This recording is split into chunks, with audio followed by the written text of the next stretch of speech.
একই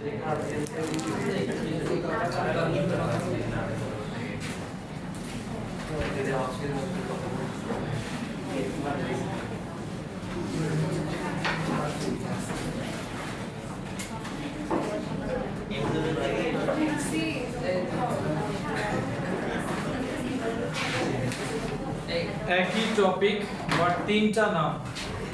চলেন sir start করাই দিই। আমি আসলে মানে ফ্যামিলিতে স্যার কিছু অসুস্থ, এই কারণে আমি কনসেন্ট্রেট করতে পারতেছি না ক্লাসটাতে। 1 নম্বর হচ্ছে মানে খুব বেশি হসপিটালে যাওয়া আসা করা লাগতেছে। আইসিইউতে আছে এক পেশেন্ট, ইয়েস স্যার। কিছুক্ষণ আগে হয়ে যাবে, কন্ডিশন ভালো না স্যার। স্যার আইসিইউতে ট্রান্সফার করছে আমাদের প্রেডিক্সকে, এই জন্য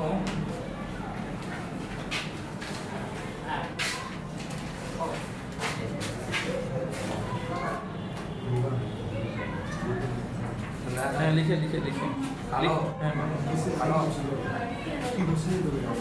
স্যার আসো তাহলে আমরা টপিকটা স্টার্ট করি। লাস্ট ক্লাস পর্যন্ত আমাদের স্টাডি ছিল ডাবল ফার্টিলাইজেশন, মনে পড়ে স্যার? তো ওই টপিকটার নাম কি ছিল? ওই টপিকটার নাম ছিল ফার্টিলাইজেশন। ইন আ ওয়ার্ড ওটাকে আমরা বলবো ফার্টিলাইজেশন। এখন দেখো স্যার, ওইখানে তোমরা কি কি পড়েছিল? 4টা টপিকে 4টা স্টেজে তোমরা ফার্টিলাইজেশন টপিকটাকে ডিভাইড করেছিল, মনে পড়ে স্যার? ওই 4টা স্টেজের নাম একটু বলো তো স্যার। ফার্স্ট স্টেজটা কি ছিল? ফার্টিলাইজেশনের ফার্স্ট স্টেজটা কি ছিল? Germination of pollen grain. তারপরের টপিকটার নাম কি ছিল? Movement of pollen tube towards the ovary, then and sperm formation. Third number টপিকটার নাম কি ছিল? Embryonic and release of a sperm. আচ্ছা, দেন লাস্ট পয়েন্টটার নাম মানে ডাবল ফার্টিলাইজেশন। তাহলে এই পর্যন্ত আমরা যা কমপ্লিট করলাম সেটা হচ্ছে প্রি ফার্টিলাইজেশন প্রসেস বা ফার্টিলাইজেশন প্রসেস, এই দুইটা ইনক্লুডেড। আজকে যে টপিকটা নিয়ে স্টাডি করতে যাচ্ছ এটাকে আমরা অনেক সময় স্টেমে পাবো তোমরা পোস্ট ফার্টিলাইজেশন প্রসেস। এখন দেখো স্যার, এই পোস্ট ফার্টিলাইজেশন প্রসেসে এটাকে আরো একটা নামে ডাকা হয় sir, effects of fertilization, then stages of embryogenesis. তো এখানেও তোমরা কতগুলা পয়েন্ট পাবা? প্রবাবলি এখানেও 4টা পয়েন্ট আছে আমার যতটুকু মনে পড়ে। ফার্স্ট পয়েন্টার নাম কি? Development of embryo. Second pointer নাম কি? Origin of endosperm. Third pointer নাম কি? Formation of seed. Fourth pointer নাম কি? তাহলে এই 4টা পয়েন্টে তোমরা ডেসক্রাইব করতে যাচ্ছ এই টপিকটাকে। তো চলো স্যার শুরু করি।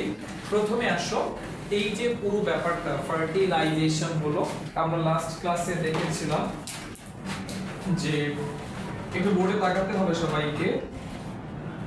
আমরা অলওয়েজ ফোকাস করব এমব্রায়োসেককে। এই মুহূর্তে আমরা ফোকাস করছি এমব্রায়োসেককে, এবং এমব্রায়োসেকের ভেতরে এই যে সেলটা আছে এটাই হচ্ছে এগ অর ওভাম। ঠিক ইকুয়েটোরিয়াল রিজিয়নে আছে সেকেন্ডারি নিউক্লি, যদিও তারা ফিউজ হয়ে যাবে। দেন অপোজিট পোলে আছে অ্যান্টিপোডাল সেল। যাক স্যার এগুলো নিয়ে কথা না বলি, একটা সাইনার্জিড আছে বিকজ আরেকটা সাইনার্জিড কার প্রেসারে ডিস্ট্রয় হয়ে গিয়েছে? পোলেন টিউবের প্রেসারে ডিস্ট্রয় হয়ে গিয়েছে। তাহলে আমরা এদিক দিয়ে একটু দেখাই যে পোলেন টিউবটা ওপেন হয়েছে এবং এখানে দুইটা মেল গ্যামিটকে সে ডিসচার্জ করে দিয়েছে। এই দুইটা মেল গ্যামিটের মধ্যে একটা মেল গ্যামিট ফিউজ করেছে এই এগ অর ওভামকে। তাহলে এই সেলটা এখন হয়ে যাবে কি বলতো? জাইগোট। তাহলে শুরু হচ্ছে আজকের লেকচার জাইগোট। এটা একটা ডিপ্লয়েড ইউনিসেল। আরেকটা মেল গ্যামিট গিয়ে এখানে সেকেন্ডারি নিউক্লিয়াসের সাথে ফিউজ হবে। তাহলে এখানে যে ফিউশনটা হবে সেটাকে আমরা বলি ট্রিপল ফিউশন। ট্রিপল ফিউশনের মাধ্যমে যেই সেলটা প্রোডিউস হবে ইটস এ সিঙ্গেল সেল। এই সিঙ্গেল সেলটার নাম হচ্ছে endosperm cell. Endosperm cell and obviously it's a triploid cell। ঠিক আছে, তাহলে আসো আমি এখন এই তিনটা সেলকে ফিউজ করে এখানে একটা সেল ড্র করব, তিনটা নিউক্লিয়াসকে ড্র করে এখানে একটা ক্রিয়েট করব। এই পর্যন্ত সবাই বুঝছি তো আমরা? আচ্ছা, এবার খেয়াল করো, এই যে তিনটা নিউক্লিয়াস ফিউজ হয়ে একটা সেল হলো, আমি সবকিছু এখন ড্র করে দিচ্ছি। এখানে একটা সেলকে দেখাচ্ছি রেড মার্কার দিয়ে, তোমরা দেখতে থাকো। এটা হচ্ছে এন্ডোস্পার্ম সেল এবং এটা তার নিউক্লিয়াস ট্রিপ্লয়েড সেল। দেন এখানে আর কি কি সেল আছে? তিনটা তো ফিউজ হয়ে একটা হইছে, এটা জাইগোট হয়ে গিয়েছে। আর কি সেল আছে? একটা সাইনার্জি তিনটা, এই সেলগুলা বার্স্ট করে, বার্স্ট করে তার সাইটোপ্লাজম দিয়ে সে কাকে নার্চার করতে চায়? এখন এই দুইটা সেলই আমার সবকিছু, এই দুইটা সেলকে নার্চার করা হবে। ঠিক আছে, তাহলে আসো, এই সেলটাও নাই, এই সেলটার এক্সিস্টেন্স দেখাতে পারবো না, এরাও নাই স্যার, এরা বার্স্ট হয়ে গেছে। তার মানে এই যে এমব্রায়ো স্যাক, পুরো স্ট্রাকচারটার নাম হচ্ছে এমব্রায়ো স্যাক। এই এমব্রায়ো স্যাকের ভিতরে এখন দুইটা সেল আছে, একটা ট্রিপ্লয়েড সেল আছে যার নাম এন্ডোস্পার্ম সেল এবং মাইক্রোপাইল্যান্ডের দিকে আছে জাইগোট। আচ্ছা বলো তো, এই স্ট্রাকচারটাকে এনক্লোজ করে কে থাকে? এগুলো লাগবে, এগুলো আমাদের আজকে লেকচারে লাগবে স্যার। এটাকে এনসার্কেল করে কে থাকবে? Nucellus tissue. কে থাকবে? Nucellus tissue. ডিপ্লয়েড সেলের একটা ক্লাস্টার তাকে এনসার্কেল করে আছে, এই হচ্ছে নিউসেলাস টিস্যু। এরপরে নৈরিক যেটা বললো যে ইন্টেগুমেন্ট থাকবে, ইনার ইন্টেগুমেন্ট। এখন আমি ড্র করছি ইনার ইন্টেগুমেন্ট। এই হচ্ছে ইনার ইন্টেগুমেন্ট, এই পাশেও দেখাতে হবে ইনার ইন্টেগুমেন্টকে। এই হচ্ছে ইনার ইন্টেগুমেন্ট, আর তার বাইরে আছে আউটার ইন্টেগুমেন্ট। এই দেখো আউটার ইন্টেগুমেন্ট।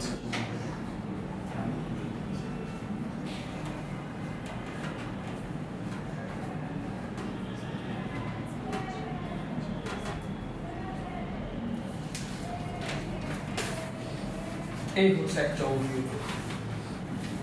ওকে স্যার, তাহলে আসো এন্ডোস্পার্ম সেল যেটা আছে, তাহলে শুরু করি। এন্ডোস্পার্ম সেল যেটা আছে এটার ডিভিশন স্টার্ট হবে। কার ডিভিশন?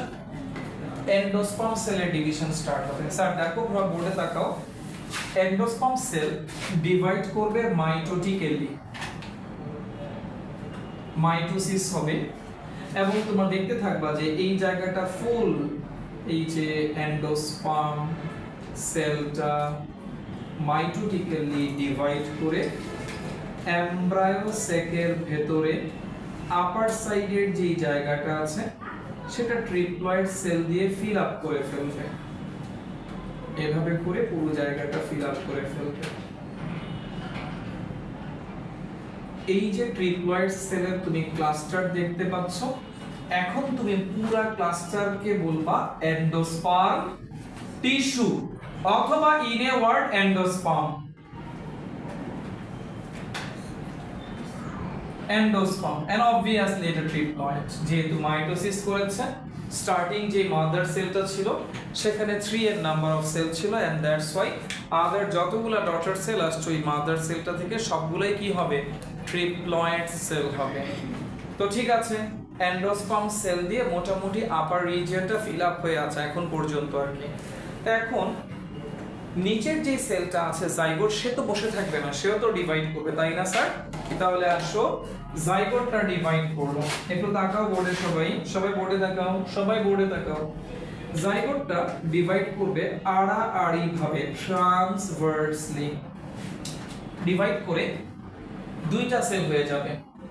আর এই টু সেল স্ট্রাকচারটাকে তোমরা বলবা প্রো এমব্রায়ো। প্রো মানে প্রিমিটিভ, প্রো এমব্রায়ো এর মানে হচ্ছে এমব্রায়ো হওয়ার আগের অবস্থা। আচ্ছা, এখন সে প্রো মানে এমব্রায়োর আগের অবস্থা। ঠিক আছে, তাহলে প্রো এমব্রায়ো এটা 1 মার্কের জন্য বেশ আইডিয়াল একটা কোশ্চেন। সেটার অ্যান্সার কি হবে? whenever zygote undergoes very first mitotic cell division it transforms into two-celled structure, and this two-celled structure is known as proembryo. এই proembryoর নিচের যে সেলটা আছে সেই সেলটার একটা ইন্ডিভিজুয়াল নেম আছে। যেহেতু সে বেজের দিকে আছে, এই সেলটাকে বলবা বেসাল সেল। আর যেহেতু এটা উপরে আছে, অ্যাপেক্সে আছে, এই সেলটাকে বলবা apical cell. And obviously both of these two cells are diploid in nature, diploid twice since they came from zygote. ঠিক আছে? ওকে স্যার, তাহলে আমরা দেখতে পাচ্ছি যে জাইগোট ডিভাইড করে টু সেল কন্ডিশনে আছে, যেটা প্রোএমব্রায়ো। প্রোএমব্রায়োর উপরের সেলটাকে বলে অ্যাপিক্যাল সেল, নিচের সেলটাকে বলে বেসাল সেল। এখন আসো, আমি জানি না তোমাদের বিন সিড শিমের বিচি দেখেছো স্যার সবাই? বিন সিডের সিড কোডটা তুমি যখন খুলে ফেলবা, দুইটা কোটাইলেডন পাওয়া যায়, তাই না স্যার? দেন দুই কোটাইলেডনের মাঝে একটা হোয়াইট কালারের ছোট্ট প্রজেকশন দেখা যায়, খেয়াল করেছো? আচ্ছা, মানে আমি বাসায় এখনো প্রায় যখন সুযোগ থাকে, বাসায় যখন শিমের বিচি আনা হয়, ছোট মাছ দিয়ে রান্না যখন করা হয়, আমি ফ্রি থাকলে আমি নিজেও বসে যাই স্যার, শিমের ওই যে সিড কোডটা সেপারেট করে দিই, ভিতরে কোটাইলেডনগুলো বের করে দিই, তো ওইটা খুব স্পষ্টভাবে দেখা যায়। তো ওই হোয়াইট যে স্ট্রাকচারটা আছে এটাকে বলে র্যাডিক্যাল। একটু তাকাও বোর্ডে, এই হচ্ছে একটা বিগ সিড, এইভাবে করে একটা হোয়াইটিশ একটা স্ট্রাকচার বের হয়ে থাকে, নিশ্চয়ই দেখেছো। এটাকে বলে স্যার র্যাডিক্যাল। আর যখন এই সিডটা তুমি সয়েলে সো করবা, এই র্যাডিক্যাল থেকে কি গ্রো করবে জানো? রুট।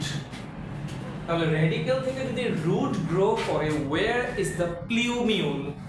র্যাডিক্যালের অ্যান্টোনিম হচ্ছে প্লিউমিউল। এই যে আমরা এইভাবে লিখবো প্লিউমিউল, MULE, প্লিউমিউল র্যাডিক্যাল। তাহলে র্যাডিক্যাল থেকে যদি গ্রো করে রুট, প্লিউমিউল থেকে কি গ্রো করবে? শুট গ্রো করবে। ঠিক আছে, চলো দেখি কিভাবে আমরা ড্র করাতে পারি, ওই কনসেপ্টটা আমাদের লাগবে। তবে একটু শিটে যাচ্ছি স্যার, শিটে গিয়ে আমরা প্রথম থেকে পয়েন্টটা পড়ছি, তোমরা একটু কনসেন্ট্রেট করো। এটা কত নম্বর পেজে দেয়া আছে? Page number 9। Okay sir,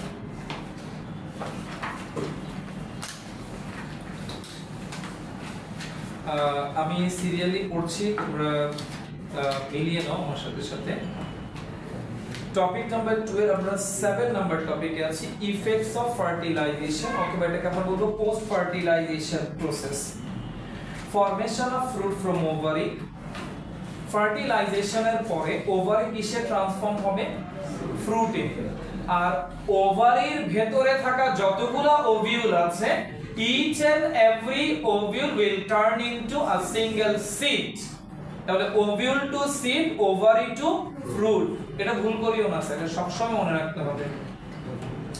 okay, seed produced from ovule and new generation, মানে একটা সিডলিং ফর্ম হবে ফ্রম দ্য সিড এটসেট্রা আর the ultimate effects or consequences of fertilization. The effects of fertilization are described below in brief. তো in brief যদি হয় এত বড়, তাহলে বুঝতে পারতেছেন যে এই ডিটেইল বললে এটা কয়েকটা পেজে হিস্ট্রি লেখা যেত। আসলে এটা ব্রিফলি বলা হয়েছে। আমরা যখন এমব্রায়োলজি পড়ি অনার্স লেভেলে, তখন এগুলো একটা চ্যাপ্টার ছিল, এইটা একটা চ্যাপ্টার ছিল, বিশাল একটা হিস্ট্রি এখানে। আসেন স্যার, তো এখন ডেভেলপমেন্ট অফ এমব্রায়ো, তো আমি পড়ছি মিলাই না sir. As a result of fertilization, a diploid cell is formed through the sexual mating of haploid sperm and haploid ovum, which is called zygote অথবা oospore. আচ্ছা, আরেকটা টার্ম পাইছিলাম না, oosphere, সেটা কি? oosphere একটা হচ্ছে oospore আর একটা হচ্ছে oosphere। কেন বলতে পারতেছো না কেন? oosphere যেই কথা, ওভাম একই কথা, ঠিক আছে, যদি এটা মনে হয় শীটে কোথাও মিস্টেক করছিলাম নাকি একটু দেখো তো স্যার। 9 নাম্বার পেজে আছে তো, 9 নাম্বার পেজে ফোন নাম্বার পয়েন্টে যাও, ফোন নাম্বার পয়েন্টের সিটা দেখো, সিতে বলা আছে union of one male gamete with a ovum অথবা ওওস্ফিয়ার। তাহলে ওওস্ফিয়ার এটা হচ্ছে প্ল্যান্ট ওভামকে বলে, কোন ওভামকে বলে? Plant ovum. প্ল্যান্টের মেল গ্যামিটকে বলে ওওস্ফিয়ার। আচ্ছা, আর ওওস্পোর হচ্ছে, এখানে যেটা দেখতে পাচ্ছ ওওস্পোর, সেটা হচ্ছে জাইগোটের সিনোনিম। জাইগোটের সিনোনিম কি? ওওস্পোর। ওওস্পোর স্যার। তাহলে আসেন, জাইগোট বা ওওস্পোর ফর্ম করলো ফার্টিলাইজড এগ, যে কোনো অর্গানিজম, সেটা প্ল্যান্ট হোক অথবা অ্যানিমেল হোক, যদি আমাকে আস্ক করে যে ডিপ্লয়েড জীবন চক্র, জীবন চক্র মানে এক্ষেত্রে লাইফ সাইকেল অথবা অল্টারনেশন অফ জেনারেশন, এগুলোর মিনিং কাছাকাছি। তাহলে একটা লাইফ সাইকেলের একটা লাইফ, ডিপ্লয়েড লাইফকে আমরা বলি স্পোরোফাইটিক স্টেজ। স্পোরোফাইটিক লাইফের ফার্স্ট সেলটার নাম কি? জাইগোট। ঠিক আছে, মনে রাখেন স্যার, আমরা সবাই আমাদের জার্নি স্টার্ট করেছিলাম একটা সিঙ্গেল সেল দিয়ে, and that was zygote. Well, zygote creates a membrane around it and remains at dormant condition for a short time. এটাকে আমরা বলি dormancy of seed, dormancy of seed. তো এটা লেস ইম্পর্টেন্ট পয়েন্ট, এটা চাইলে B number পয়েন্টটা চাইলে আপনি স্কিপ করে যেতে পারেন। জাইগোট নিজেকে একটা শর্ট টাইম, কোন ক্ষেত্রে লং টাইম পর্যন্ত কি রাখে? নিজেকে সাইলেন্ট রাখে, নিজেকে এক্সপ্রেস করে না, এটাকে বলে ডরমেন্ট স্টেজে আছে, নিজেকে হাইড করে রাখছে। বাই দিস টাইম সেলটা নিজেকে একটু ম্যাচিউর করে, মাত্র ফিউজ হয়েছে, নিজেকে ফার্দার ডিভিশনের জন্য একটু প্রিপেয়ার করতে গিয়ে সে একটু সাইলেন্ট রাখে। এই জন্য একটা ফ্রুট পেকে যাওয়া মাত্র তার ভিতরে যে সিডটা আছে সেই সিডটা সো করে দিলেই কিন্তু ইনস্ট্যান্ট সিডলিং হয় না স্যার, একটু সময় দেয়া লাগে এই জন্য প্ল্যান্টকে। ঠিক আছে, এনিওয়ে স্যার, তাহলে এই পয়েন্টটা আপাতত আমাদের ইন্টারমিডিয়েট ক্লাসের জন্য লেস ইম্পর্টেন্ট পয়েন্ট। 10 নাম্বার পয়েন্টে যাচ্ছি, 10 নাম্বার পেজে যাচ্ছি, পয়েন্ট নাম্বার সি তে যাচ্ছি। when the dormancy is over, right, dormancy শেষ হয়ে গেল, mitotic cell division is started at zygote. First division takes place transversely, therefore a bicelled pro-embryo is formed. ঠিক আছে, in pro-embryo one cell towards the center is termed as apical cell and the other cell towards the micropyle is basal cell. ঠিক আছে, এই পর্যন্তই তো আমরা পড়ছি। By gradual division and development, pro-embryo turns into a mature embryo. এখন আসে 1 number পয়েন্টে, ফার্স্ট পয়েন্টে আমরা শুধুমাত্র কাকে ফর্ম করলাম? pro-embryo। আমরা এখন এমব্রায়ো ফর্ম করাই নাই, pro-embryo। এখন আসো অরিজিন অফ এন্ডোস্পার্মে যাচ্ছি, এটা কিছু পয়েন্ট আমরা পড়ে ফেলছি, তো এই জন্য এটা শেষ করে আমরা আবার বোর্ডে যাব। Origin of endosperm, a triploid endosperm nucleus is formed by the fusion of another male gamete or sperm and secondary nucleus or fusion nucleus, which further divides repeatedly through mitosis, cell division and form endosperm tissue. তুমি চাইলে এন্ডোস্পার্মও বলতে হবে, এন্ডোস্পার্মও বলতে পারবা, endosperm টিস্যুই যে বলতে হবে এমন কোনো কথা নেই। During this time, plenty of food materials are coming from different parts of the plant to help to formation of endosperm tissue. কেননা later একটা সিডকে তুমি যখন বাসায় রেখে দিবা এনে 1 উইকের জন্য, 1 মান্থের জন্য অথবা 1 ইয়ারের জন্য, যে এই বছর আমি এই সিডটা পেলাম, নেক্সট ইয়ার যখন সিজন আসবে আমি সিডটা লাগাবো। তো এই যে 1 ইয়ার তুমি সিডটাকে বাসায় রেখে দিলা বা 1 মান্থ রাখলা বা শর্ট টাইম বিং রাখলা, এই সময়টাতে তুমি সিডকে কোনো খাবার দাও, সিডকে কোনো ওয়াটার দাও বা অন্য কোনো ভাবে নার্চার করো স্যার? কিছুই তো করি না, জাস্ট রেখে দিচ্ছি সিডটাকে। তো এই যে সিডের ভেতরে একটা লাইফ আছে, একটা এমব্রায়ো আছে, সেটাকে কে নার্সিং করে?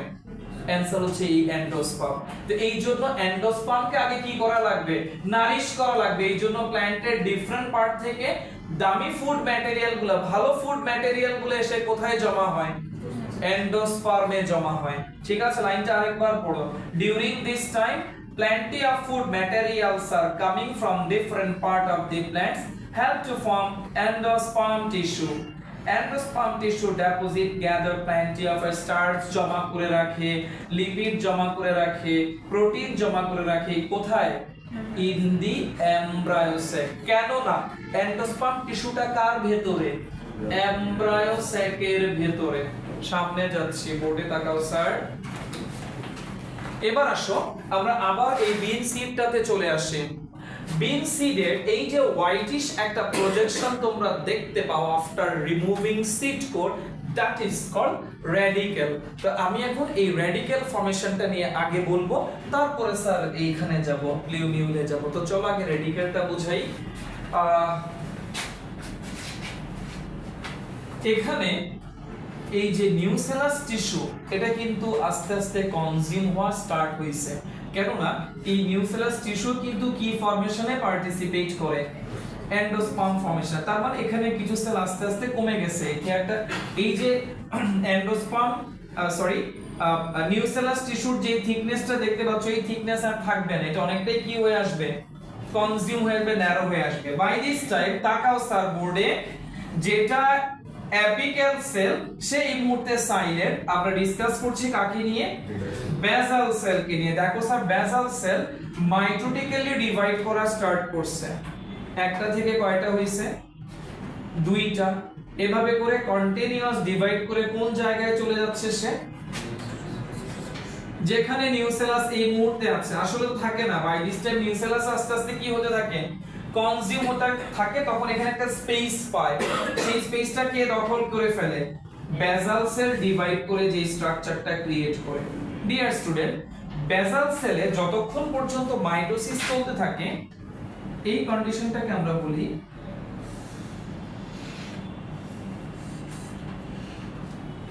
সাসপেন্সর। এই টার্মটা প্রবাবলি আমাদের টেক্সটে নাই, অথবা শীটে আছে, আমার এক্সাক্ট মনে নাই। তাহলে বেসাল সেলটা ডিভাইড করে এট ফার্স্ট কি বানাবে? সাসপেন্সর হচ্ছে বেসাল সেলের মধ্যে যে কন্টিনিউয়াস মাইটোসিস সেল ডিভিশন চলছে সেই মাইটোসিস সেল ডিভিশনটা, এবং একটা স্টেজে এই মাইটোসিস সেল ডিভিশনটা স্টপ হয়ে যাবে। তখন তুমি দেখবা এটার গ্রোথ এখানে থেমে গিয়েছে। বোর্ডে তাকাও, বোর্ডে তাকাও, এই যে একটা এরকম প্রজেকশন ক্রিয়েট করছে। আর এই প্রজেকশনটা কে স্যার? এই স্ট্রাকচারটা, বুঝছো? তার মানে এইটাই সাসপেন্সরের পরে ফাইনালি কি পাবো? রেডিকেল পাবো। সাসপেন্সরটাই রেডিকেল হবে, রেডিকেল হবে। এই পর্যন্ত বুঝছি। এখন আমাকে যদি এমসিকিউ তে আস্ক করে রুট ফরমেশনে এমব্রায়োর কোন সেলটা পার্টিসিপেট করে? Basal cell. Basal cell, basal cell থেকেই রেডিকেল, দেন ফার্দার এই সিটটাকে স্টোর করলে রেডিকেলটা কিসে টার্ন নেবে? রুটে টার্ন নেবে। ঠিক আছে, হয়ে গেল। এবার আসো, এবার উপরের যে সেলটা আছে এপিক্যাল সেল নিয়ে ডিসকাশন। আচ্ছা, আমাদের সারাউন্ডিংসে কোন প্ল্যান্ট বেশি, মনোকট প্ল্যান্ট না dicot plant? Obviously dicot plant. So আমি এই ডিসকাশনে ডাইকট প্ল্যান্টটাকে ফোকাস করব। মানে ডাইকট দুইটা কোটাইলেডন ফর্ম করবে এরকম একটা কেসকে ফোকাস করব। প্যাডির ক্ষেত্রে ধানের ভেতর থেকে কয়টা চাল বের হয়? একটা। So it's a monocot plant. Paddy, rice এগুলো monocot plant. Wheat, maize, sugar cane সবগুলা হচ্ছে মনোকট প্ল্যান্ট। সুগার কেন প্ল্যান্টের কখনো আমরা ফ্লাওয়ারিং দেখেছি, ইনফ্লোরেসেন্স দেখেছি? দেখি নাই স্যার। তো বাংলাদেশ সুগার কেন দেখি নাই, দেখি না মানে দেখার চেষ্টা করি না আর কি। আমাদের সারাউন্ডিংসে স্যার ইয়ে নাই, সুগার কেন প্ল্যান্ট ওভাবে দেখি না। সুগার কেন আমরা যেটা খাই সেটা স্টেম খাই স্যার, স্টেম। এটার উপরে একটা স্টেজে ফ্লাওয়ার ইয়ে হবে না, যেভাবে ভুট্টা প্ল্যান্টে হয়, মেইজে ওরকম হয়তো, তো আমরা দেখি না আর কি স্যার। তো বাংলাদেশ সুগার কেন রিসার্চ ইনস্টিটিউট যেটা, সেটা হচ্ছে ঈশ্বরদীতে, বাংলাদেশের ঈশ্বরদীতে গেলে, আপনি ঈশ্বরদী ডিস্ট্রিক্টে গেলে পাবেন স্যার। ওইখানে এগুলো অনেকগুলো ডিফারেন্ট টাইপ অফ সুগার কেন স্টোরড অবস্থায় আছে। এনিওয়ে স্যার, আপনি সুগার কেনও কি ফর্ম করে? অবশ্যই ফ্লাওয়ার ফর্ম করে, কোনো ডাউট নাই স্যার। আচ্ছা, তো এখন আসেন এপিক্যাল সেল, আমরা যেহেতু ডাইকট প্ল্যান্টে আমাদের ন্যাচারে বেশি, আমি ডাইকট প্ল্যান্ট নিয়ে ডিসকাস করব। আবার আমরা এই বিন সিডের কাছে চলে আসি স্যার। বিন সিডে কয়টা কোটাইলেটন? দুইটা। এই দেখো আমি এই পাশে একটা কোটাইলেটন ড্র করলাম, এই পাশে আরেকটা কোটাইলেটন ড্র করলাম, আর এই হচ্ছে হোয়াইটিশ প্রজেকশনটা, যেটাকে তুমি কি বলতেছিলা তখন? দুইটা সিটকে কোটাইলেটনকে যখন এভাবে আলাদা করবা, ঠিক এই জায়গাটাতে আমি গ্রিন মার্কার ইউজ করি, তাহলে বুঝবা এই দুই কোটাইলেটনের এখানে কতগুলো ছোট ছোট পাতা দেখতে পাবা দুই সিটের মাঝে। খেয়াল করে দেখো, এই অংশটাকেই বলে স্যার প্লিউমিউ। প্লিউমিউ।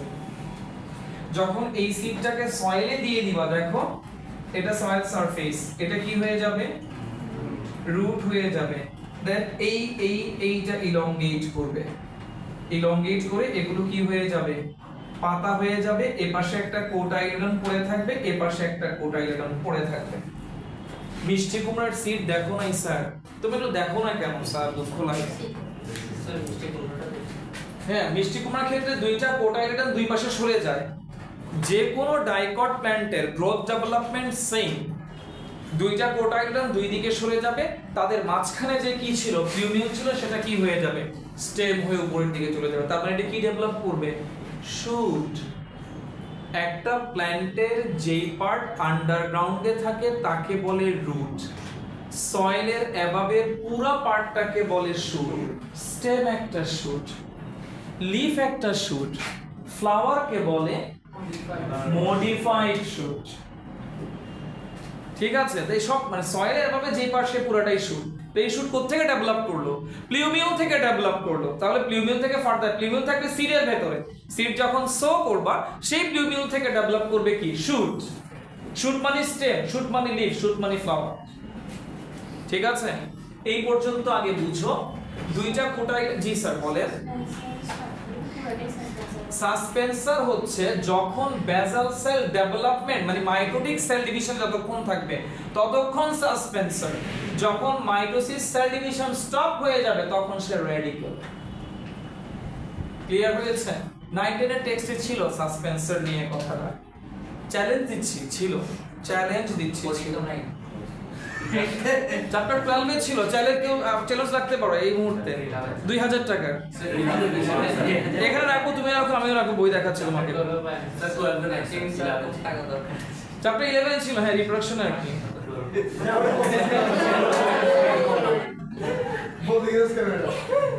মিস হয়ে গেল রে, মিস হয়ে গেল। জাস্ট একজনের জন্য সবাই একটা ট্রিট থেকে মিস হয়ে গেল। 2000 টাকা ঠিক আছে স্যার, তো 9-10 এ বই এটা ছিল, বেশ ভালোভাবেই ছিল স্যার সাসপেন্সরের কথা, কিন্তু আমাদের স্টুডেন্ট সাইডে কিছু ভালো করে খেয়াল করে না। পড়তেছে ম্যারাথন পড়ায় যে আলিফ জবর আ, আলিফ জেরি, আলিফ পেশ আ, চলতেছে এই প্যাটার্নে পড়াশোনা। ইয়েস স্যার, এখনো এপিক্যাল সেল নিয়ে কিছু বলি নাই, সো ফার যা বলেছি সব বেসাল সেল নিয়ে। আরেকটু জোরে, এই থাম না একটু। এই যে ব্ল্যাক মার্কার দিয়ে যে সার এটা এমব্রাসে পুরো কোন স্টেজে রিগার্ডলেস মানে যে স্টেজে চলে গেল কারণে এখন পর্যন্ত এখন এমব্রাস, এখনো মানে ডেভেলপমেন্ট চলতেছে ওভিউলের ভেতরে, এখনো সে এমব্রাসে, এখনো সে সিড পুরোপুরি হয় নাই, সিড হওয়ার দিকে যাচ্ছে। অবশ্যই ডিফারেন্স আছে, এমব্রাসেকের ভেতরে থাকবে এমব্রায়ো। যাবো সামনে, সিট কোটুকনি ফর্ম এখনো হয় নাই, সামনে অ্যাডভান্স কেন চলে যাস বাবা? যাবে আস্তে আস্তে, পুরাটাই সিড, এই পুরো একটা ওভিউল সিড হয়ে যাবে। বলবো তো স্যার, সামনে চলে যাস কেন? অনলাইন ক্লাসে তুই স্টেপ সামনে চলে যাস, এভাবে করে এক সিঁড়িতে পা দিবি, এত বলতে প্যান্ট তলা দিয়ে ছিঁড়ে যাবে রে স্যার। ওর গান নিয়ে পড়ো, গান আরে না, রাকিব ভাইয়ের বয়স শুনতে ও কি বুঝছিস? ভাই স্যার রাকিব ভাই সিএস মান নাকি এমবিএ? আরে না, এটা হচ্ছে আইসিটি একটা ক্লাস। কোন সাবজেক্ট? ICT subject. আইসিটি। হ্যাঁ। বায়োলজি ক্লাস একদম বুঝলাম না শান্তিনিকেতনী ভাষা চলে আসে আর কি মাঝে আর মাঝে। শুনতেছিলাম না আমি। শেষ বুঝলাম না। জাস্ট দিয়েছিলাম আর কি। আচ্ছা ঠিক আছে, এখন তোর মানে এক কান দিয়ে আমার কথা শুনতেছিস, ও তো দুই কানে লাগায় নাই, ও কান তো দুইটা, এক কান দিয়ে আইসিটি ক্লাস আর এক কান দিয়ে বায়োলজি ক্লাস। সমস্যা কি? দুই কানে লাগাইলে তখন ওকে ধরতে পারতাম, এখন ধরতে পারতেছি না ওকে। Right cerebral hemisphere and left cerebral hemisphere. Okay, come back to the point of study. Ashan sir, his হুস। আসেন স্যার, নেক্সট পয়েন্ট। এখন আসেন, এতক্ষণ পর্যন্ত যে ডেভেলপমেন্ট বললাম সেটা হচ্ছে বেসাল সেলের ডেভেলপমেন্ট, যেটা দিয়ে আসলে শুধুমাত্র রেডিকেল হবে বা রুট হবে, বাট শুটে যাই নাই। বাট এতটুকু আইডিয়া আপনাদেরকে দিছি যে রেডিকেলের ঠিক অ্যাপেক্সেই থাকবে প্লিউমিউল, যেটা এখনো ফর্ম হয় নাই। ইভেন আমরা কিন্তু এই দুইটা কোটাইলেডনকে এখানে দেখতে পাচ্ছি না, তাহলে এখন আমরা কোটাইলেডন কিভাবে ফর্ম হবে সেদিকে যাব, ইভেন প্লিউমিউল কিভাবে ফর্ম হবে সেদিকে যাব। এবং দুইটা কোটাইলেডন প্লাস প্লিউমিউল এটা ফর্ম হবে অ্যাপিক্যাল সেল থেকে। কোত্থেকে? অ্যাপিক্যাল সেল থেকে। তাহলে আমরা কোন সিড নিব, মনোকট না ডাইকট? শিওরলি ডাইকট, কারণ আমাদের সারাউন্ডিংসে মেজরিটি প্ল্যান্টস গুলো হচ্ছে ডাইকট। তাকাও বোর্ডে, সবাই বোর্ডে তাকাবা। Very simple. দেখো স্যার, ছোট্ট একটা সেল যেটাকে এখন দেখা যাচ্ছে না, এই সেলটা বোর্ডে তাকাতে হবে সবাই। এই সেলটা এবার এভাবে ডিভাইড করবে, ডিভাইড করে দুইটা সেল হইছে না? এই অ্যাপিক্যাল সেল থেকে যে দুইটা সেল হইছে, এই দুইটা সেল ডিভাইড করে দুইটা কোটাইলেডন ফর্ম করবে। কি ফর্ম করবে? দুইটা কোটাইলেডন। তাহলে তার ডিভিশন চলছে, বোর্ডে তাকাও সবাই, ডিভিশন চলছে আস্তে আস্তে। সে একটা কিসে কনভার্ট হচ্ছে? একটা কোটাইলেডনে কনভার্ট হচ্ছে। কিন্তু উপরে গিয়ে তো আটকে গেলাম। উপরে কে আছে স্যার? Endosperm cell. এন্ডোস্পার্ম সেলগুলোর সাথে এই কোটাইলেডনের গ্রোথের রিলেশনটা হচ্ছে ইনভার্স। ও বড় হবে, ওরা কমে যাবে, তার মানে ওদের নারিশমেন্ট দিয়ে কে বড় হবে? তার মানে আস্তে আস্তে জায়গাটা যখন ওরা কনজিউম হয়ে ওকে বড় করবে, ওরা কমে যাবে, আর বড় হবে কে? কোটাইলেডন। আলটিমেটলি এ পাশে একটা, আমি যদি একটু বড় করে দেখাই, ডিফারেন্ট মার্কার ইউজ করি তাহলে ভালো করে বুঝবা। ব্লু মার্কার ইউজ করি। স্যার দেখো, এই পাশে তোমরা একটা স্টেজে তাকাচ্ছ বোর্ডে, এই পাশে এই দেখো একটা কোটাইলেডন পেলে এই একটা সেল থেকে একটা কোটাইলেডন ডিভাইড করে করে একটা কোটাইলেডন ফর্ম করলো। তাহলে এটাও কি বসে থাকবে? সাইমালটেনিয়াসলি এটাও কি ক্রিয়েট করবে? অ্যানাদার কোটাইলেডন ফর্ম করবে। তাহলে দুইটা কোটাইলেডন হয়ে গেল। যখন কোটাইলেডন ডেভেলপ করে, আমি এটাকে আলাদা করে একটু দেখাই। যখন কোটাইলেডন ডেভেলপ করে, মনে করো এটা এখন ডেভেলপিং স্টেজে আছে, এটা একটা কোটাইলেডন, এটা একটা কোটাইলেডন, এখনো এই সাইজে রিচ করে নাই, তার মানে এখনো ছোট অবস্থায় আছে। তার এই নিচের দিক থেকে কে আছে স্যার? এটা রেডিকেল। এইখানের সেলগুলা র‍্যাপিড ডিভাইড করে কতগুলো ছোট ছোট পাতা গ্রো করবে। এই যে শিমের বিচি যে আছে, বিন সিডটা নিয়ে যদি বাসায় থেকে থাকে, আশা করি ফ্রিজে সবারই রেফ্রিজারেটরে বিন থাকার কথা। উইন্টার টাইম যেহেতু বাসায় বিন এনে রাখা হয়, স্যার একটা বিন নিবেন। বিন তো নিচ্ছে আপনি ফ্রুট নিচ্ছেন, ফ্রুটের এই পার্টটাকে বলে পড, পিওডি পড। পডটাই হচ্ছে ফ্রুট। লিগুমিনাস প্ল্যান্টের ফ্রুটগুলোকে বলে পড। পড খুলবেন, ভিতরে একটা, দুইটা, তিনটা, চারটা সিড আছে। একটা সিড নেবেন, প্রথমে সিডের বাইরের যে সিড কোটটা আছে সেটা ফেলে দিবেন, দেন স্পষ্টভাবে কাকে দেখতে পাবেন? রেডিকেল। খুব কেয়ারফুলি দুইটা কোটাইলেডনকে খুলবেন, খোলার পরে দেখবেন ঠিক রেডিকেলের মাথায় এই জায়গাটাতে, এরকম কতগুলো ছোট ছোট লিফ লাইক স্ট্রাকচার। কখনো এটা একটু হালকা সবুজ রঙের হয়, কখনো হালকা হলুদ রঙের হয়। এটাও তো যেহেতু হোয়াইট কালার, এটা প্রথম দিকে একটু হোয়াইটিশ কালার থাকে। এই অংশটাই হচ্ছে প্লিউমিউল। এটা খুব স্পষ্টভাবে খালি চোখে দেখা যায়। একটু দেখো স্যার, এটা দেখো, এটা বিন সিড, এটা যে কোনো সিডে, ম্যাঙ্গো সিডে আরো বেটার দেখা যায়। আমের আটিতে আরো বেটার দেখা যায়। তো এখন আমার তো স্যার এগুলো নিয়ে প্র্যাকটিক্যাল কোনো এক্সপেরিয়েন্স আমরা দেখিও না। ইভেন আমি যখন তোমাদের জায়গায় ছিলাম স্যার, আমি যখন তোমাদের জায়গায় ছিলাম, তো আমার যিনি ক্লাস নিতেন, তো উনি ছিলেন দিলরুবা ম্যাডাম, আমাদের মায়ের বয়সী ম্যাডাম। আমরা খুবই বেশি রেসপেক্ট করতাম স্যার ম্যাডামকে, কারণ ম্যাডাম প্রত্যেকটা ক্লাসে এই জিনিসগুলো খুব রিলেট। ম্যাডাম এখনো বেঁচে আছেন স্যার, এখনো বেঁচে আছেন, মোটামুটি লাস্ট স্টেজের দিকে। খুব সিকনেস নিয়ে আমরা খবর নেই স্যার, আমাদের একটা গ্রুপ আছে, আমরা রেগুলার আমাদের টিচারদের খবর নেই। শাইন কলেজের যে অ্যালামনাই গ্রুপটা আছে, আমরা টিচারদের খবর নেই, কোন টিচার কি অবস্থায় আছেন, আমরা নিউজগুলো নেই স্যার। তো এখন আসেন, উনি ক্লাসে এই যে এইগুলো রিলেট করে করে পড়াইতেন। একবার ক্লাসে পড়াচ্ছিলেন যে nodule bacteria, have we ever hard the term nodule bacteria? এটা লিগুমিনাস প্ল্যান্টের একটা কমন ফিচার। তো আমি বললাম ম্যাডাম লিগুমিনাস প্ল্যান্ট কোথায় পাবো? এখন তো লিগুমিনাস প্ল্যান্ট, এখন তো তখন সামার টাইম ছিল, তাই বললাম তখন তো ম্যাডাম বিন প্ল্যান্ট পাবো না। বললাম বিন পাইতে হবে কেন? তুমি ওই শাইন কলেজে ফিল্ড ছিল, বিশাল ফিল্ড, তোমরা জানো যারা শাইন কলেজে আছো বা দিকে গিয়েছো। তো বলো যে ফিল্ডে যাও, ফিল্ডের যে বর্ডার গুলো আছে ওখানে তোমরা প্রচুর লজ্জাবতী গাছ পাবা, লজ্জাবতী প্ল্যান্ট। তো হ্যাঁ, touch me not sensitive plant. তো এই প্ল্যান্টটাকে আপরুট, এটাকে লিগুমিনাস প্ল্যান্ট। তো এটাকে আপরুট করবা, আপরুট করে এটা রুটের গায়ে কতগুলো নোডিউল দেখবা। অনেকের স্কিনে যেমন বড় বড় সিস্ট উঠে না, ওরকম সিস্ট লাইক স্ট্রাকচার দেখবা রুটের সারফেসে। তো এই সিস্ট গুলাকে বলে নোডিউল। আর এটার ভেতরে যে ব্যাকটেরিয়াটা থাকে, এটা যে কোনো লিগুমিনাস প্ল্যান্টে পাবা। এটা খালি চোখে দেখা যায় স্যার। এটার ভেতরে যে ব্যাকটেরিয়াটা থাকে সেটার নাম হচ্ছে রাইজোবিয়াম লিগুমিনোসিয়েরাম। ব্যাকটেরিয়াটার নাম হচ্ছে rhizobium.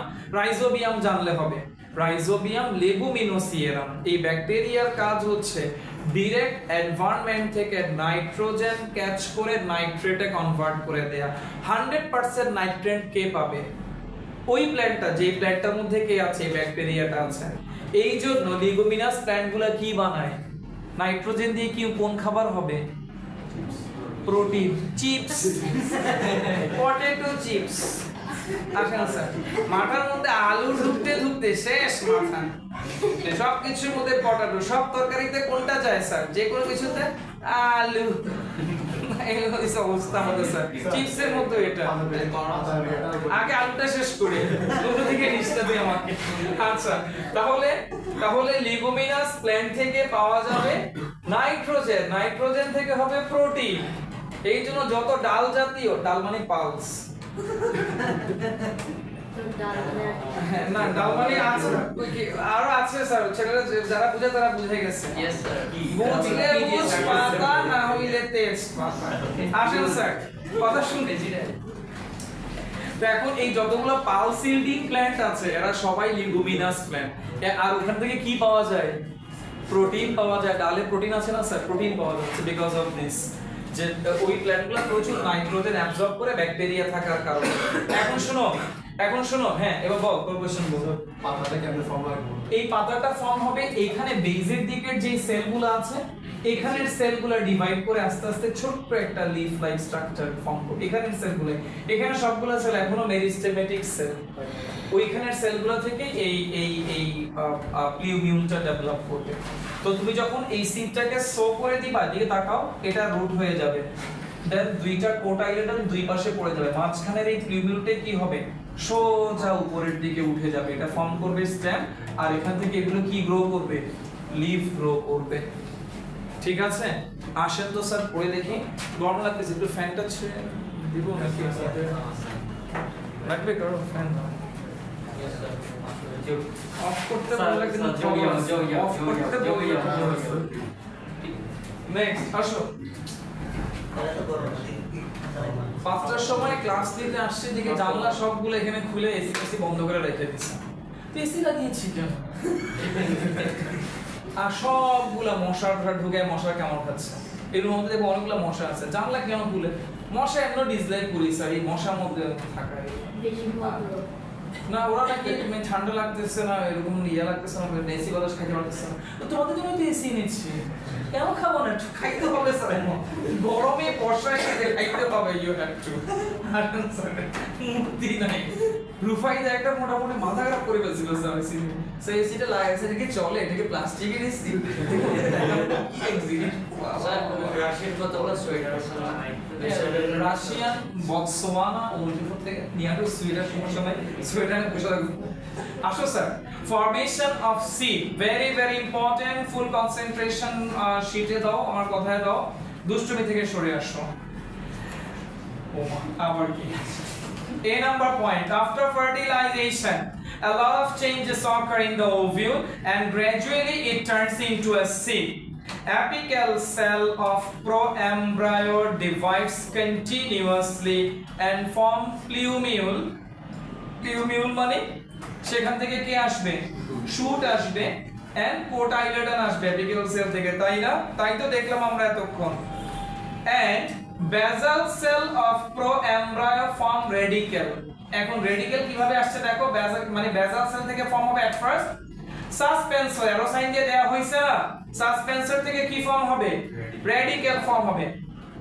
After development proembryo turns into a mature embryo. এখন একটা ম্যাচিউর এমব্রায়ো মানে কি? এই যে বোর্ডে এখন একটা ডায়াগ্রাম দেখতেছো, এখানে তোমরা দেখতেছো দুইটা কোটাইলেডন, দুই কোটাইলেডনের মাঝে আছে প্লিউমিউল আর তাদের বাইরের দিকে আছে রেডিকেল। এইটাই হচ্ছে এমব্রায়ো। তাহলে একটা এমব্রায়োতে কে কে থাকবে? কোটাইলেডন থাকবে একটা অথবা দুইটা, মনোকট হইলে এক, ডাইকট হইলে দুই।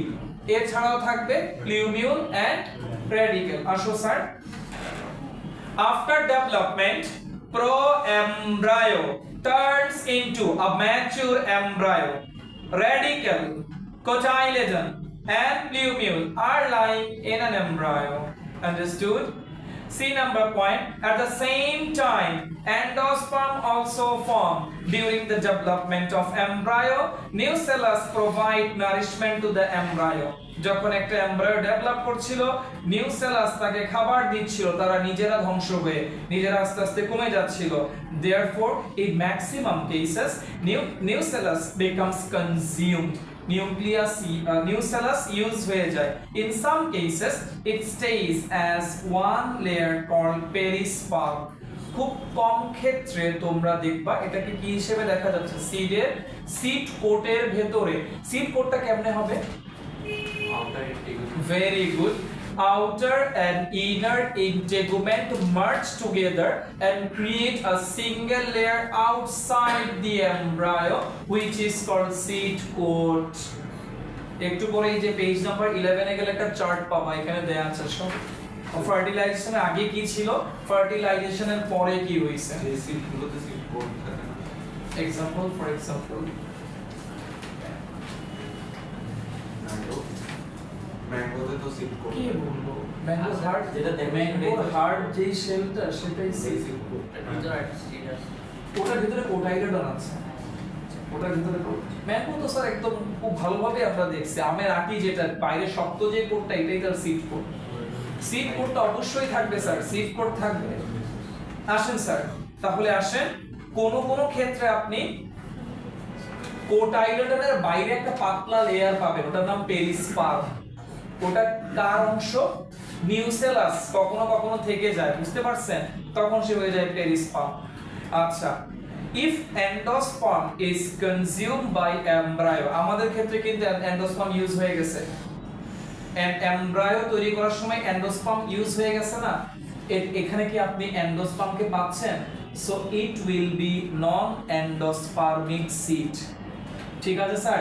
আর যদি কোনো কোনো ক্ষেত্রে কোটাইলেডন বেশি বড় হয় নাই, তখন তার ভেতরে কে থেকে যাবে? এন্ডোস্পার্ম থেকে যাবে, যে তখন ওই সিডের নাম হবে এন্ডোস্পার্মিক সিড। ডিয়ার স্টুডেন্টস, এন্ডোস্পার্মিক সিডকে তুমি লং টাইম ধরে স্টোর করে রাখতে পারো, কারণ ওই এন্ডোস্পার্মটা কাকে বাঁচিয়ে রাখবে? রাইট, পুরা, হ্যাঁ, প্লিউমিউল, রেডিকেল, ওগুলোকে বাঁচিয়ে রাখবে। হ্যাঁ, নারিকেলের ভেতরের যে পানিটা দেখো, আমরা যে লিকুইডটা খাই, এটা লিকুইড এন্ডোস্পার্ম। নারিকেলের পানি লিকুইড এন্ডোস্পার্ম। এই জন্য নারিকেলের ভায়াবিলিটি বেশি। অনেক লম্বা সময় ধরে একটা নারিকেল, মানে এটা অনেক দিন পরে, 1 বছর 2 বছর পর বাসায় এনে একটা নারিকেল ডাবকে রেখে দিছো, 2-3 মাসের মধ্যে এটা নারিকেল হয়ে যাবে। এবার এই নারিকেলকে তুমি বাসায় রেখে দিলা, লেটাস কনসিডার ইভেন বাজারে যে নারিকেলগুলো বিক্রি করে না, তুমি এটা বাসায় না 1 বছর রেখে দিছো, 1 বছর পরে নিয়ে তুমি কি করছো স্যার, এটাকে সয়েলে সো করছো, নারিকেল থেকে নারিকেল গাছ হবে। ঠিক আছে, ওকে স্যার আসেন। তো এই যে সেন্ট মার্টিন বা তুমি দেখবা যে ম্যাক্সিমাম যে আইল্যান্ড গুলো আছে, ক্যারিবিয়ান আইল্যান্ড যেগুলো আছে, ওখানে প্রচুর পরিমাণ নারিকেল গাছ। নারিকেল কেমনে স্প্রেড করছে এক আইল্যান্ড থেকে আরেক আইল্যান্ডে, পানিতে পড়ছে, পানিতে ভেসে ভেসে ভেসে ভেসে 1 বছর 2 বছর পরে এক আইল্যান্ড থেকে আরেক আইল্যান্ডে গিয়ে লাগছে, এবং তারপরে গাছ হইছে, নারিকেল তো নষ্ট হবে না। নেক্সট, সেন্ট মার্টিনকে বলে নারিকেল জিঞ্জিরা। সেন্ট মার্টিনকে বলে, মানে সেন্ট মার্টিনের নারিকেলের টেস্ট বাংলাদেশের কোন নারিকেল, আমি অবাক হয়ে যাই স্যার, পুরো একটা এরকম আইল্যান্ড, যে আইল্যান্ড সব দিকে স্যার স্যালাইন ওয়াটার দিয়ে কাভার্ড, এইখানে নারিকেল কেমনে এত টেস্ট হয় স্যার, এইরকম মিষ্টি পানি আর কোথাও নেই। ডিফারেন্ট, একটা নারিকেলের দাম হচ্ছে 200 টাকা, এক নারিকেল কিনলে 3 জন খেতে পারবেন, একজনে খেয়ে শেষ করতে। 3 থেকে একটা নারিকেল ভিতরে মোটামুটি 750 ml ওয়াটার থাকে, মোটামুটি 3/4 লিটার ওয়াটার থাকবে স্যার। সেন্ট মার্টিনে যে আমরা লাস্ট টাইম যখন গেছিলাম, এত টেস্ট, ইভেন আমার মেয়ে ফিভার হয়ে গেছিল সেন্ট মার্টিনে গিয়ে, হালকা জ্বর চলে আসছিল পানিতে ভিজে ভিজে, তা আমি ওকে জাস্ট এই যে ওইখানে নারিকেলটা দিছি, নারিকেলের পানি খেয়ে মোটামুটি সুস্থ হয়ে গেছে, মানে এত নিউট্রিশিয়াস ওয়াটার, এটা অনেকটাই সুস্থ হয়ে গেছে। লাস্ট ইয়ার সেন্ট মার্টিনে 2 নাইট স্টে করছি ফ্যামিলি নিয়ে, মানে এই কলাপুরের ভেতরে। মানুষ কম থাকলে স্যার যাইতে মজা, যখন এই বছর যাওয়ার প্ল্যান আছে, ফ্রাইডে নাইটে চলে যাব, সকালবেলা চলে গেলাম, দেখি না। আসেন স্যার, নেক্সট ওয়ান, জানুয়ারিতে যাব। এবার যাবো স্যার আমার আব্বাকে নিয়ে, আমার আব্বা সেন্ট মার্টিন দেখতে হচ্ছে, দেখতে পারে না, উনাকে দেখাবো। কোনখানে সেন্ট মার্টিনের গন্ডগোল, মানে কিরকম গন্ডগোল?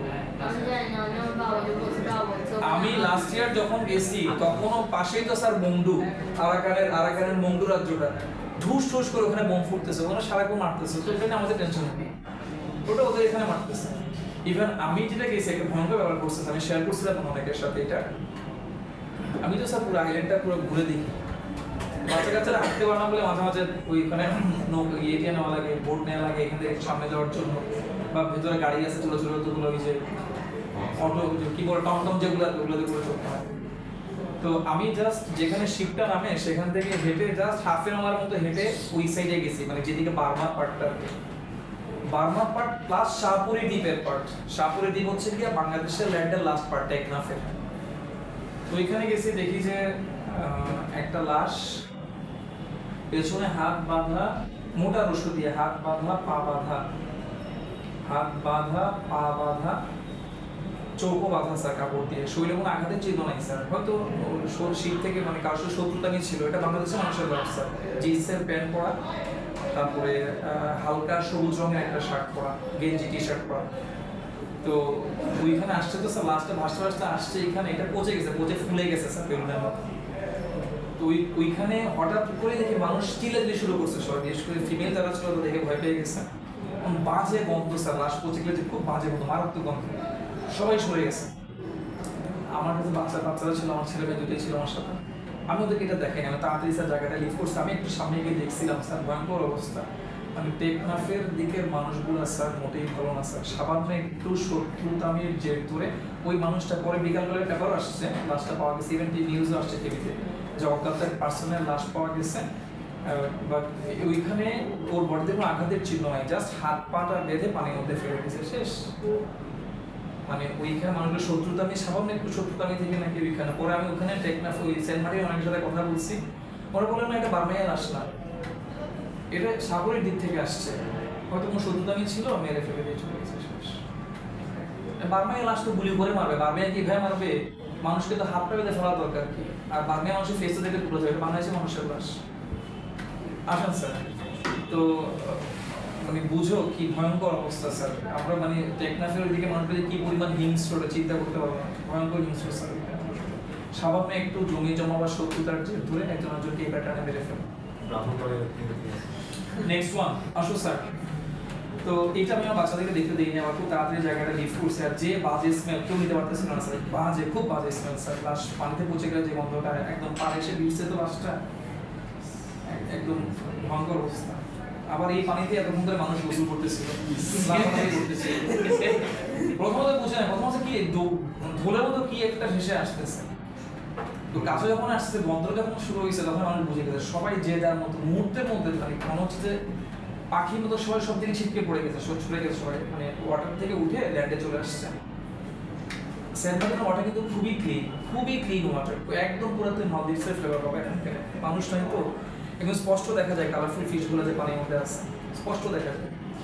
আর প্রচুর পরিমাণে জেলিফিশ, মাল্টি কালারের জেলিফিশ দেখতে পাবেন। ওগুলো পয়জন আছে না? Sir Poisonous? ধরে দেখলে বুঝতে পারতাম না, তবে ও রং বলে নাই, কারণ ধরতে গেলে সে কিন্তু ওই যে নেমাটোসিস থ্রো করে কিন্তু স্যার। হ্যাঁ, ওটা তো ওইটার কারণে স্টিং নিজে করাই দেয় তো স্যার। অনেক বড়দের ওর মধ্যে নিউরোসাইট আছে না, নেমাটোসিস আছে না, থ্রো করে তো স্যার। যেগুলা কিছু জেলি আছে মানে টক্সিক স্যার, ওদের এই ইয়াটা হিপ্রোটক্সিক, একটু টক্সিক। স্যার বিগ বক্সটা ধরতে সেন্ট মার্টিন যদি মানে ঘুরে দেখতে চাও, অ্যাটলিস্ট 3 নাইট স্টে করা লাগবে, অসম্ভব সুন্দর লাগে। এবং যে পরিমাণ বায়োডাইভার্সিটি এখন আছে, হিউজ স্যার। স্যার নেক্সট এবার আসো। তাহলে আফটার ই নাম্বারটা পড়ছি, after fertilization along with the changes inside, both the integuments of ovule become harder, dry and ultimately turn into seed coat. তাহলে আউটার এন্ড ইনার ইন্টেগুমেন্ট বুঝো নাই মনে হয়। এই যে এক আউটার ইন্টেগুমেন্ট দুই ইনার ইন্টেগুমেন্ট, এই দুইটা মার্জ হবে, মার্জ হয়ে কি ফর্ম করবে? Seed coat. ওকে স্যার, তাহলে সিড কোট হয়ে গেল, যেটা ইভেন বিন সিডের সিড কোটটা সেপারেট করার সময় কিন্তু বোঝা যায়, যদি ভালো করে তুমি অবজার্ভ করো, ওখানে দুইটা লেয়ার যে মার্জ করছে সিড কোটে বোঝা যায়। সিড কোটটা সেপারেট করলা তো পুরো সিড কোটটা কিন্তু আলাদা করতে চাই, বোঝা যায় যে ওখানে দুইটা লেয়ার আছে। তো দেখো স্যার, তা আমার মধ্যে এই জিনিসগুলো কেন আসছে? ওই যে আমাদের ম্যাডাম বললাম, ম্যাডাম যখন বায়োলজি পড়াইতেন, উনি প্র্যাকটিক্যাল লাইফে রিলেট পড়াইতেন, যে হ্যাঁ ওইটা দেখো, তখন এগুলো মাথায় কাজ করতো যে না, আসলে সব কিন্তু থিওরিটিক্যাল না, এই জিনিসগুলো কিন্তু আমাদের যে লাইফ, সেই প্র্যাকটিক্যাল লাইফের সাথে রিলেটেড এই পার্টগুলো। আসেন স্যার, তো এরপরে আসেন এফ নাম্বারটা দেখেন। During this change in some cases a third layer কেন বলছে? থার্ড লেয়ার কেন না, থার্ড লেয়ার কেন? ফার্স্ট এন্ড সেকেন্ড লেয়ার কে? আউটার এন্ড ইনার ইন্টেগুমেন্ট, বুঝছো? Outer integument first layer, inner integument second layer, আর একটা নতুন থার্ড লেয়ারের কথা বলা হয়েছে। দেখো, during these changes in some cases a third layer is formed which is called aril. Aril is found in lychee, wood lychee যেটাকে longan বলে, then nutmeg মানে জয়ত্রী, জায়ফল যেটাকে বলে আর কি, জয়ত্রী জায়ফল। aril also found in the seed of water lily. তুমি যখন লিচুর সিডটা, লিচুর তো আগে তো ফ্রুট, অনেকে এরিল কি মনে করে জানো? লিচুর যে কোট সেটা পরে একটা হোয়াইট লেয়ার থাকে, ওইটা না স্যার, ওইটা এরিল না, এটা সিডের ভেতরে, ফ্রুটের সাথে সম্পর্ক না। তুমি সিড কাট করবা, লিচুর সিডটা তো শক্ত, সিডটা কাট করলা, যে কোনো ভাবে কাট করার পরে সিড কোটের নিচে একটা ডিপ ব্রাউন কালারের লেয়ার পাবা কোটাইলেডনের আগে, ওই লেয়ারটা, ওইটাকে বলা হয়েছে এরিল। ঠিক আছে স্যার, তো এটা খুবই রেয়ার, পার্টিকুলার কয়েকটা প্ল্যান্টে দেখা যায় এই এরিলকে, যেটা কার নিচে থাকবে? সিড কোটের পরে, কোটাইলেডনের আগে এরিল। তাহলে তিনটা প্ল্যান্ট, এটা এমসিকিউ তে আসবে, তিনটা প্ল্যান্ট কে? লিচি, উড লিচি, আর একটা হচ্ছে নাটমেগ, আর ওয়াটার লিলিটা রিসেন্টলি অ্যাড হইছে। হাউএভার, যাই হোক, after fertilization, going through various changes, the ovule becomes bigger, harder, drier, and finally transform into a seed. This seed germinates according to their genetic makeup and respective plant is emerged. Well, এবার আসো fruit. Dear students, যখন এই ডেভেলপমেন্টটা হচ্ছিল, তখন এখনো তো এখানে ovary draw করি নাই, ওভারি থাকবে কার বাইরে? ওভিউলের বাইরে, তাই না? এই হচ্ছে ওভারি। দেখো উপরে স্টিগমা, স্টাইল এন্ড এই থিকনেসটা কার? এই থিকনেসটা কার? এই যে জিগজ্যাগ করে ড্র করতেছি, এই থিকনেসটা কার? ওভারি ওয়ালের। এই যে ওভারি ওয়াল, যখন সিডের মধ্যে এই ডেভেলপমেন্টটা চলতেছিল তখন এই ওয়ালটা আস্তে আস্তে ডিভাইড করতেছে। এই ওভারি ওয়ালটা ডিভাইড করে একটা স্টেজে একটা বড় কি হয়ে গেছে? অ্যাপেল হয়ে গেছে। আর অ্যাপেলের ভেতরে এটা হচ্ছে তার ব্ল্যাক সিডটা, ওভিউলটা সিড হয়ে আছে। তার মানে ওভারি ওয়ালটাই ডিভাইড হয়ে কি হয়ে যায়? ফ্ল্যাশি ফ্রুট অ্যাপেল হয়ে যায়। আর এই ওভিউলটা কি হয়ে যায়? তার ভেতরে ছোট্ট একটা সিড। বুঝছো? এই হইছে স্যার মোটামুটি ইয়ে। আচ্ছা আরেকটা বিষয় আমাকে আস্ক করা হয় প্রায় স্যার, বলে স্যার বিনের ভেতরে প্রায় তো স্যার एग्जांपल সে বিনকে সেট করাই, শিমের বিচিকে সেট করাই, তো একটা শিম তো ফ্রুট, ভেতরে কয়টা সিড থাকে? 4টা সিড। তো আমাকে যে কোশ্চেনটা করা হয় সেটা হচ্ছে স্যার 4টা সিড মানে কি স্যার 4টা পোলেন টিউব এই স্টাইল দিয়ে আসছে? কি মনে হয় তোমাদের? নাকি একটা পোলেন টিউব দিয়ে কাজ শেষ? চারটা। অবশ্যই 4টা। একটু আগে বলছিলাম ক্লাসের প্রথম দিকে যে যতগুলা তুমি এই সিড দেখবা মনে করবা ততগুলা ওভিউল কি হইছে? ফার্টিলাইজ হইছে। এবং যতগুলা ওভিউল ফার্টিলাইজ হইছে ততগুলা পোলেন গ্রেইনও লাগছে। প্রত্যেকটা ওভারির জন্য একটা করে পোলেন গ্রেইন লাগছে স্যার। ঠিক আছে, কোনো ডাউট নাই স্যার এই ব্যাপারে। এগুলো নিয়ে আলহামদুলিল্লাহ আমি প্র্যাকটিক্যালি স্টাডি করছি স্যার আমার ইউনিভার্সিটি লাইফে। টিচারও ভালো টিচার ছিল, সকালবেলা থিওরিটিক্যাল ক্লাস করে বিকালবেলা বসে লাঞ্চ আওয়ারের পরে আসবা। আমাদের অ্যাটেন্ডেন্স দেওয়া হচ্ছে স্যার 4টার দিকে। বায়োলজিক্যাল সায়েন্স ফ্যাকাল্টি, আমি চিন্তা করি যে ইউনিভার্সিটিতে সায়েন্স ফ্যাকাল্টি নিজাম স্যাররা, আমরা ফারুক স্যাররা, আমরা যে কষ্টটা করছি, একটা বিজনেস ফ্যাকাল্টি স্টুডেন্ট কখনো এত কষ্ট করে না। সে আসে সকাল 10টার ট্রেনে হেলে দুলে, দুপুর একটা ট্রেনে সে চলে যায়। ইউনিভার্সিটি থেকে 2 থেকে 3 ঘন্টা সে থেকে আনন্দ করে চলে যায় স্যার। বিকালে গিয়ে সে প্রাইভেট টিউশন পড়াইতে পারতো। আমরা স্যার সকাল 7টার সময় ট্রেন ধরতাম, 7:10-এর ট্রেন। কারণ 9টা থেকে আমাদের ক্লাস, ঠিক 9টা মানে 9টা। 9টা থেকে 12:30 পর্যন্ত ক্লাস করতাম স্যার। 2টা ক্লাস। কয়টা ক্লাস? কয় ঘন্টা ধরে হিসাব করো? 1-1.5 ঘন্টা। হ্যাঁ, 1.5 ঘন্টা কি, বাট 2.5 ঘন্টা 3 ঘন্টা ক্লাস আছে না ইউনিভার্সিটিতে। তো এরপরে কি করতো আমাদের স্যাররা? বলতো যাও লাঞ্চ আওয়ারের টাইম দিলাম, এক নামাজ কালাম করে লাঞ্চ করে আসো, 1:30 থেকে শুরু করবো। তাও শুরু হইতে হইতে 2টা বাজতো, সবাই আসতে 2টার সময় ক্লাস স্টার্ট হইতো। সেই 2টা থেকে 5টা পর্যন্ত ক্লাস করতাম। 5:20-এর ট্রেন।